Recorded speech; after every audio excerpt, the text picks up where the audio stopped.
서울 신생중앙교회 김연희 목사님은 원래 태권도 사범이셨는데 왜 목사가 되셨는지 하나님의 놀라운 드라마 바보 목사와 사랑이 넘치는 교회 이야기 한번 들어보세요. 한 여성도가 남편과 이혼하고 혼자 어린 딸을 키우며 살아가는데 딸은 중병에 들어 약값이 많이 들었다. 남편은 이혼 직후 미국으로 떠나 연락이 끊긴 상태였고 여성도는 아이스케키라 불리던 얼음과자를 통에 넣고 돌아다니며 팔아서 근근히 살고 있었다. 그녀가 어느 날 나를 찾아와 교회에 피아노 한 대를 바치고 싶다는 것이다. 입에 풀칠하기도 어려운 형편을 뻔히 아니 말리고 싶었지만 그 순전한 마음과 자존심을 헤아리면 말릴 수만도 없는 일이라 결국 나는 그녀와 청량리에 있는 피아노 대리점으로 갔다. 할부로 사면 첫 달 이후의 할부금을 내가 내면 된다고 생각했기 때문이다. 그러나 그녀는 하나님께서 모두 채워주실 줄 믿는다며 방긋 웃었다. 나는 그녀의 간절한 두 가지 기도 제목을 놓고 열심히 기도했다. 하나님, 투병 중인 딸을 고쳐주시고 미국으로 떠난 남편이 돌아와 재결합하도록 도와주옵소서. 그런데 놀라운 일이 일어났다. 다음 달 할부금 날이 돌아오기도 전에 몇 년간 연락이 두절되었던 남편에게서 편지가 왔는데 큰 금액의 수표를 함께 넣어 보내온 것이다. 그 돈으로 피아노 할부금을 다 갚자 이번에는 교회에 차인배를 하고 싶다고 했다. 당시 교회마다 새벽종 대신 차인벨로 새벽기도 시간을 알리는 것이 유행이었고 결국 그녀는 교회에 차인배를 설치해 놓았다. 그러나 정작 그녀 자신은 겨울이 될 때까지 비닐로 엮은 임시거처를 벗어나지 못하고 있었다. 그러던 어느 날 비닐집에 연탄가스가 새어들어왔다. 이웃집 사람들 여러 명이 그날의 사고로 죽었는데 그녀와 그녀의 딸은 다행히도 목숨을 건졌다. 한참 자고 있는데 귓가에 교회 차인벨 소리가 크게 들려서 잠에서 깨어나 보니 방 안에 매캐한 냄새가 가득했고 그녀는 아이를 업고 밖으로 나와서 기절했다. 그녀가 딸을 데리고 밖으로 나온 시간은 새벽 2시경이라 교회 차인벨이 울릴 시간이 아니었다. 그녀는 하나님께서 가족의 목숨을 구해주셨다며 감사했다. 그 후 그녀에게 반가운 소식이 들려왔다. 미국에 있던 남편이 돌아와 그녀와 아이를 다 데리고 다시 미국으로 들어갔다. 아프던 딸은 미국에서 치료받아 완쾌되었고 남편은 미국 교회의 장로가 되어 화목한 믿음의 가정을 이루었다. 나는 불교 가정에서 태어나 교회에는 전혀 관심이 없었다. 어릴 때부터 태권도를 계속 해왔기에 어느 날 같이 운동하는 친구들과 동두천에서 부대찌개 먹으러 가고 있는데 뒤에서 누군가 내 어깨를 톡톡 두드렸다.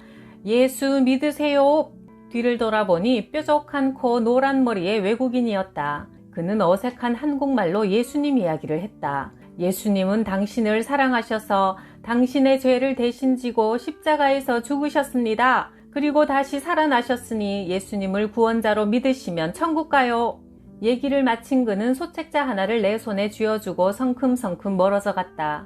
집으로 돌아와 구겨진 소책자를 꺼내 펴보니 요한복음이었다. 읽다 보니 하나님은 도대체 어떤 분일까 궁금해져서 교회에 가보고 싶은 마음이 생겼는데 누구 하나 내게 교회 가자고 하는 사람이 없었다. 나는 용기를 내어 내 발로 월계동 교회를 찾아갔다. 주일까지 기다리지 못해 수요 예배를 시작으로 3주째 예배 때마다 꼬박꼬박 빠지지 않자 목사님이 나를 불러 주일학교 공과책을 주셨다. 이제부터 10계명 주기도문을 외우셔서 좋은 교사가 되세요. 나는 집으로 돌아와 10계명과 주기도문을 외우다가 잠이 들었는데 비몽사몽간에 공중에 크고 시커먼 형체가 나타났다. 직감적으로 언젠가 설교 시간에 들은 마귀 같았다. 그 뒤에는 흰 옷을 입은 찬란하게 빛나는 분이 서 계셨는데 예수님인 것 같았다. 그 순간 공중에서 소리가 들려왔다. 너는 누구를 택하겠느냐? 나는 소리쳤다. 마귀는 싫어요. 찬란하게 빛나는 분에게 가겠습니다. 순간 검은 형체는 연기처럼 사라지고 찬란하게 빛나는 그분이 다가와 나를 꼭 안아주셨다. 아버지! 나도 모르게 튀어나온 소리였다. 6살 때 아버지를 잃고 오랫동안 불러보지 못한 이름, 마음에 사무쳐둔 그 이름을 마음껏 부를 수 있다는 게 너무나 좋았다. 아버지! 아버지! 부르기만 해도 마음이 한없이 포근하고 든든해졌다.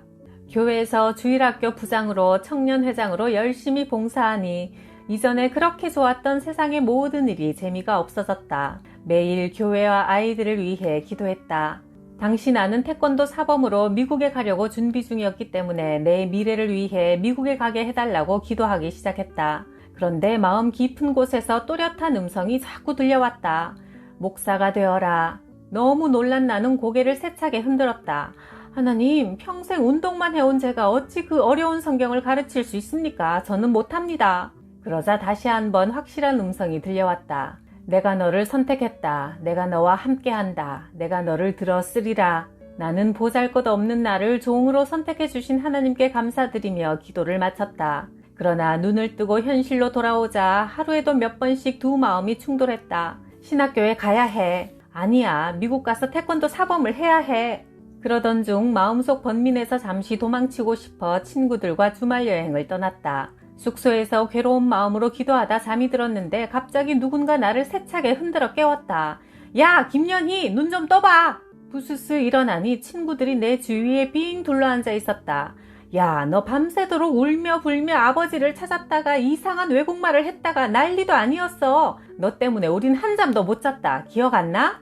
여행에서 돌아온 나는 짐을 내려놓자마자 교회로 달려갔다. 4일간의 부흥회에 참석하고 마지막 날 잠자리에 들었는데 저쪽 끝에서 환한 빛이 비추더니 주님이 걸어오셨다. 아버지! 하고 부르며 그 품에 안기자 주님은 내 등을 쓰다듬어 주시며 말씀하셨다. 너는 사명을 받아 감당하라. 그 말씀이 끝나자마자 끝도 없이 긴 기차가 기적을 울리며 내 앞에 멈춰 섰다. 기차에 기관석이 비어 있었는데 주님이 손수 기차의 문을 열고 기관사 자리에 나를 앉혀주셨다. 이 기차의 기관사가 되어라. 나는 처음 보는 기차의 기관사가 되어 기차를 출발시켰다. 기차는 커다란 기적 소리를 울렸고 나는 그 소리에 잠에서 깼다. 나는 너무나 생생한 그 꿈을 되새기며 그제야 내 인생의 결정권이 나에게 없음을 인정하고 그 자리에 엎드려 주님께서 명령하신 길을 따르겠다고 기도했다. 1977년 신학교 3학년 때 교회를 개척해야 할지 안정된 교회에서 전도사 생활을 시작해야 할지 성령님께 지혜를 구하기 위해 기도를 시작했다. 성경 읽고 기도하다가 막 잠이 들려는 찰나 뭔가 번쩍하는 것이 눈앞에 둥실 떠오르는 게 보였다. 동그란 빗무리가 작은 조각으로 흩어지더니 점점 글자의 형태를 갖춰갔다. 신생중앙교회. 금빛 찬란한 글자가 눈앞에서 투명하게 빛나고 있었다. 그리고 주변에 펼쳐지는 풍경이 석관동이었다. 연탄 공장이 있어 1년 내내 검은 연탄재가 날리는 동네, 쓰레기 하치장에는 넝마주의가 활개치고 다니는 우범지대였다. 그런데 신생이 무슨 의미일까? 순간 방금 읽었던 말씀이 떠올랐다. 예수께서 말씀하시되 사람이 거듭나지 않으면 하나님의 나라를 볼 수 없느니라. 요한복음 3장 3절. 아, 신생이란 거듭난다는 뜻이구나. 1977년 11월 20일 추수감사절에 석관동 한복판에 10명 교인들과 함께 신생중앙교회가 개척되었다. 첫 설교를 마치자마자 나는 곧장 삼각산 기도원으로 달려가 하나님과 가장 가까운 곳일 꼭대기로 기어 올라갔다. 하나님 아버지, 세상에 교회가 이렇게 많고 훌륭한 목사님들이 이렇게 많은데 무능하고 부족한 나를 부르시고 교회를 세우게 하신 이유가 무엇입니까? 제가 앞으로 어떤 목회를 해야 할지 사명을 가르쳐 주십시오. 한참 엎드려 울며 기도하는데 마음속에 하나님의 음성이 들려왔다. 강단에서 예수 그리스도의 십자가 복음 대신 다른 것들이 강조되고 있다. 너는 나를 이용하는 자가 되지 말고 내게 쓰임받는 자가 되어라. 상처받아 헤매는 양들이 많으니 너는 그 양들을 품에 안아주어라. 오직 예수만 가르치고 예수만 보여주어 예수를 닮은 자로 양떼를 성장케 하라. 성령으로 능력받아 사랑으로 역사하는 교회를 세워라. 나는 그 길로 달려내려와 성령으로 능력받아 사랑으로 역사하는 교회를 신생중앙교회의 표어로 예수님을 가르치고 예수님을 보여주고 예수님을 닮게 하자를 교훈으로 정했다. 그 후로도 나는 시간 날 때마다 삼각산으로 올라가 기도했고 기도하다 성령 충만해지면 즉석에서 설교를 준비하여 소나무를 상대로 연습하기도 했다. 그러자 교회는 점점 부흥되어 갔다. 신생중앙교회를 개척한 후 나를 가장 힘들게 한 것은 설교였다. 본래 말이 많지 않은 성격이라 매주 성도들 앞에서 설교를 해야 한다는 것이 쉽지 않았다. 예배가 없는 날이면 기도원으로 올라가 오직 설교를 잘하게 해달라는 기도를 드렸다. 아버지, 저는 목회를 잘 할 줄 모릅니다. 저는 아직도 설교가 어렵습니다. 제게 맡겨주신 양들을 배불리 먹일 수 있도록 지혜와 지식의 은사를 주십시오. 강대상에서 실수한 모습들이 떠올라 속상하고 성도들에게 미안해 눈물이 흘렀다. 그렇게 한참 기도하는데 눈앞이 환해지더니 하늘문이 열리는 것이 보였다. 열린 하늘에서 똑바로 쳐다볼 수 없을 만큼 강하고 환한 빛이 내려와 웅크리고 있는 내 머리와 몸을 감싸 안았다. 답답함과 서러움에 요동치던 마음이 잠잠해졌다. 입술에서는 감사합니다, 감사합니다 라는 기도만 나왔다. 마음에 은혜의 빛이 들어오자 절망은 사라지고 기쁨이 충만했다. 정말 놀라운 일은 그 다음에 일어났다. 기도원에서 3일 정도 보내고 내려와 주일 예배 때 설교를 시작하는데 원고에 준비되어 있지 않던 성경 구절들이 필요한 중간중간에 정확하게 떠오르는 것이다. 그 내용이 너무나 많아 아무리 말을 빨리 해도 따라가지 못할 정도였고 준비해온 원고를 뒤적거리지 않고 단 한 번의 막힘도 없이 설교가 끝나자 나보다 성도들이 더 놀랐다. 지난주와 180도 달라진 목사의 모습 그 자체에 은혜를 받았다. 설교는 신학적으로 준비하되 외칠 때에는 성령님의 감동으로 뜨겁게 전해야 한다는 것을 깨달았다. 주님의 은혜로 내게 일어난 변화는 성도들을 변화시켰고 교회 부흥의 시작이 되었다. 그렇게 성령님이 부어주신 설교 내용들을 하나둘 적어 놓았고 몇 개월쯤 지나자 내용들이 한 그루의 나무처럼 쭉쭉 연결되어 그 분량이 꽤 되었다. 처음부터 끝까지 일목요연한 책 한 권이 되었다. 더 놀라운 것은 그 내용이 모두 정리되던 날 한 통의 전화가 걸려왔다. 아세아 연합 신학대학에서 목사님, 이번에 저희 강도사 합격자들에게 강의를 좀 해주세요 하는 것이다. 그전까지 나는 강단에 서본 경험도 없고 학자나 교수는 꿈도 꿔본 적이 없어 당황했다. 첫 강의가 매우 성공적이라 그 후 꼬박 6년 동안 강의가 계속되었다. 보수적인 교계에서는 그 학교와 아무 연고 없는 사람을 강단에 세우는 경우는 거의 없다. 그런데 아는 사람도 왕래도 없던 아세아 연합 신학대학에서 내게 강의 요청을 한 것은 정말 기적이었다. 기적은 거기서 멈추지 않았다. 기독 신학대학, 천안대학, 중국 신학교, 우즈베키스탄 신학교, 필리핀 유니온 신학 등 국내외 신학교 강단에 연이어 서게 된 것이다. 실로 놀라운 하나님의 은혜에 이 바보는 오늘도 그저 감사할 뿐이다. 신학교 다닐 때 등록금이 없어 삼각산으로 올라가 3일간 금식하며 기도했다. 기도를 마치고 내려올 때는 다음 학기 등록에 대한 걱정이 모두 사라져 홀가분했다. 그리고 일주일 후 놀라운 응답이 왔다. 기도원에서 금식 기도할 때 나와 같은 신학생 몇 사람을 알게 되어 서로 기도 제목을 나누며 격려하는 시간을 가졌다. 그중 그리스도 신학교에 다니던 강영신 전도사가 연락을 취해와 만났더니 강 전도사님의 아버님께서 내 등록금을 후원해 주시겠다는 게 아닌가. 교회를 개척한 후에도 나는 크고 작은 문제가 생길 때마다 3일, 7일, 21일 수차례 금식 기도를 했고 교회에서는 40일 작정 새벽 기도를 선포하여 새벽 4시부터 6시까지는 성도들과 함께 합심 기도하고 6시부터 8시까지는 홀로 계속 기도했다. 하나님은 그때마다 음성으로, 꿈으로, 환상으로 혹은 사람을 통해 응답해 주셨고 응답받는 은혜가 넘치자 교회는 크게 부흥했다.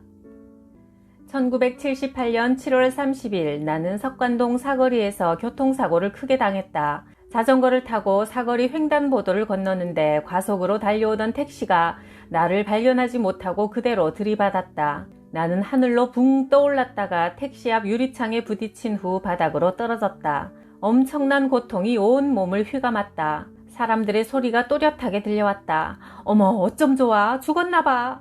택시기사는 축 늘어진 나를 뒷좌석에 태우고 병원이 아닌 자기 회사로 차를 몰았다. 장위동에 위치한 모 운수회사의 차가 멈추자마자 누군가 달려와 야, 이 새끼 또 사고 쳤군! 외치는 소리가 들렸다. 기사는 거짓말을 했다. 이놈이 무작정 뛰어들었어요. 순간 내가 사력을 다해 말했다. 거기는 건널목인데 아저씨가 나를 치었잖아요. 깜짝 놀란 기사가 이 새끼 아직 안 죽었어? 하더니 부랴부랴 그제서야 경희대 병원 응급실로 옮겼다. 검사 결과 다리뼈가 형체도 없이 으스러진 상태라 다리를 절단해야 한다고 했다. 형사가 내게 말했다. 사고 당시 의식이 있으셨나요? 예. 그럼 기사가 병원으로 바로 옮기지 않고 회사로 먼저 갔다는데 기억나십니까? 예. 그럼 이제 사건을 처리하려고 하는데 저기요 형사님, 나는 석관동에 있는 신생중앙교회 목사예요. 합의금은 하나도 필요 없으니 저분 그냥 풀어주세요. 깜짝 놀라는 기사에게 말했다. 용서해 드릴 테니 예수님 믿고 교회 나가세요. 다리 자르는 수술이 코앞으로 다가왔다. 하나님 아버지는 결코 나를 버리지 않음을 믿습니다. 결코 나를 버리지 않으실 것을 믿습니다. 두려움, 서러움 등 마음의 아픔과 부서진 다리의 고통이 뒤섞여 정신이 혼미해졌다. 그때였다. 중환자실에 예수님이 찾아오셨다. 찬란하게 흰옷을 입으신 그분이 뼈가 산산이 조각난 내 다리에 손을 얹으셨다. 못자국 난 피 묻은 손이 상처를 지날 때마다 조각난 뼈들이 제자리를 찾아가며 맞추어지기 시작했다. 그러나 그 아픔이 얼마나 컸던지 크게 소리를 지르다 잠에서 깨어났다. 깜짝 놀란 아내가 물었다. 여보, 왜 그래요? 의사를 부를까요? 아니야, 예수님께서 나를 고쳐주셨어. 내 다리를 직접 수술해 주셨다고. 나는 다 나았어. 나는 기쁨의 눈물을 흘렸다. 다음날 아침 수술을 하기 위해 엑스레이 촬영을 했다. 하지만 나는 수술이 아닌 퇴원할 마음의 준비를 하고 있었다. 담당 의사였던 경희의료원 유명철 박사가 병실로 뛰어들어왔다. 목사님, 이런 일은 처음 봅니다. 이미 뼈들이 다 제자리에 붙었습니다. 그런데 이런 일이 정말 처음이라 조금만 더 두고 봅시다. 주치의의 말에 전날의 광경을 목격했던 중환자실의 환자들과 보호자들은 놀란 입을 다물지 못했다. 며칠 뒤 의사는 수술은 안 해도 되지만 뼈와 근육이 제대로 아물도록 깁스를 하라고 했다. 한여름에 깁스할 생각을 하니 눈앞이 캄캄했다. 간호사가 환자가 밀려있으니 일주일 뒤에 깁스를 하자고 했다. 일주일 동안 나는 계속 기도했다. 하나님 아버지, 하루빨리 교회로 돌아가야 하는 제 처지 잘 아시죠? 깁스 안 하도록 이번에도 도와주세요. 뼈가 빠른 속도로 잘 붙어가고 있으니 깁스 안 하셔도 되겠네요. 다리를 자를 뻔했던 나는 하나님의 은혜로 멀쩡하게 퇴원하게 되었다. 1977년 서울 석관동의 신생중앙교회를 개척한 지 얼마 안 되었을 때다. 대신방 시기에 신방 명단을 확인하던 나는 빨간 줄이 쳐져 있는 이름을 발견했다. 이름 옆에는 제외라고 써여 있었다. 담당 교역자를 불러 물어보니 그 여자 성도가 폐병이 최근 심해져 가족들도 멀리한다는 것이다. 그럼 저 혼자라도 가겠습니다. 대신방은 모든 성도의 가정을 살펴보는 데 의미가 있습니다. 목사님, 각혈이 심해서 온종일 피를 토하고 있답니다. 가셨다가 옮기라도 하시면 어떡해요? 그러나 나는 혼자서 그 교인을 찾아갔다. 목사님이 여길 어떻게? 채 몇 마디 하지도 못하고 피를 토하는 그녀의 손을 꼭 잡고 기도하자 퀭한 눈에서 눈물이 뚝뚝 떨어졌다. 남편도 나를 멀리하고 자식들도 나를 싫어하는데 저는 교회에도 열심히 못 나갔는데. 나는 다른 가정에서와 똑같은 순서로 예배를 드린 후 조금 더 머물러 그녀를 위로하고 함께 기도했다. 그날의 방문으로 힘을 얻은 그녀는 집에서 꼬박꼬박 새벽 작정 예배를 드렸고 그러다가 병이 호전되어 얼마 후 석관동 시장에서 방앗간을 열 정도로 건강 상태가 좋아졌다. 그런데 그 방앗간을 중심으로 여집사들 몇이 모여 갯돈을 주고받는 계모임을 했다. 폐병이 나은 여성도가 예언 기도를 잘 한다는 모교회 사모를 찾아다니더니 나중엔 교인들의 관련된 예언도 받았다며 현혹시키기 시작했다. 나한테 돈을 주면 기도를 계속 해줄 테니 당신 남편이 사우디로 가서 큰 돈을 벌게 될 거요. 그렇게 이 사람 저 사람에게 돈을 챙겨가지고 사라져버렸다. 몇 개월 뒤 그녀는 다른 곳에서도 비슷한 사기를 치다가 종암경찰서에 체포되었다. 사람이 꼭 병을 고침받고 생명을 연장받는 것만이 복이 아니구나 깨닫게 한 안타까운 경우였다. 한 무당이 전도를 받아 우리 교회에 나왔다. 사연인즉 산으로 올라가 신내림굿을 준비하는데 이상하게 촛불이 켜지지 않았다. 쭉 늘어놓은 촛불에 초를 켜고 굿을 시작해야 하는데 중간까지는 불이 잘 붙다가 마지막 초에 불을 켜는 순간 모두 꺼져버리는 것이다. 함께 올라간 다른 무당은 부정을 탔다며 낯빛이 변하는데 그녀에게 어디선가 너는 내가 택한 내 백성이라는 소리가 들렸다. 그녀가 망설임 없이 짐을 꾸려 산을 내려오다가 우리 교회 집사님을 만나 사연을 이야기하게 되었고 함께 교회로 온 것이다. 집에 제가 그동안 섬겨오던 신이 있는데 도저히 혼자서는 무서워서 없애질 못하니 도와주세요 하여 그 집으로 찾아가니 창문을 죄에다 막아놓아 대낮에도 컴컴했고 방 앞쪽에 울긋불긋한 병풍이 쳐져 있었다. 모신다는 신이 어디 있나요? 낮이라 저기 나와 계세요. 병풍을 가리키는 손이 부들부들 떨리고 있었다. 병풍을 들추자 병풍 뒤에는 KFC 치킨점 마스코트 할아버지와 똑같이 생긴 마네킹 하나가 서 있었다. 우습기도 하고 기가 차서 멍하게 바라보고 있으니 무당이 바들바들 떨며 뒤에서 물었다. 신이 노하셨나요? 어쩌면 좋아. 저 신을 제가 신어머니라는 다른 무속인에게 물려받아 밤에는 같이 자고 낮에는 병풍 뒤에 모셔왔어요. 결혼도 하지 않고 그 마네킹을 남편 삼아 살아왔다니 그릇된 믿음이 사람을 얼마나 어리석게 만드는지 참으로 안타까웠다. 나는 들고 나가 부수어 쓰레기통에 쳐넣어버렸다.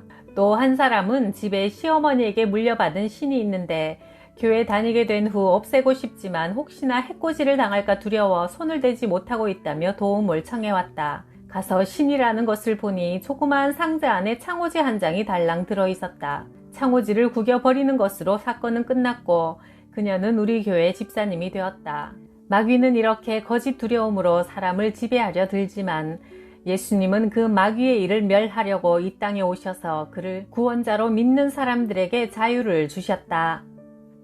한 교인이 유난히 다른 사람들에게 상처를 주고 있어 나는 고민에 빠졌다. 그대로 두고 있을 수도 없고 하나님 아버지 어떻게 해야 양들을 올바로 인도하는 목자가 될 수 있습니까? 한참을 기도하다 그대로 강대상에서 잠이 들었다. 꿈속에서 내 손에 수천 가닥의 곱비가 쥐어져 있었다.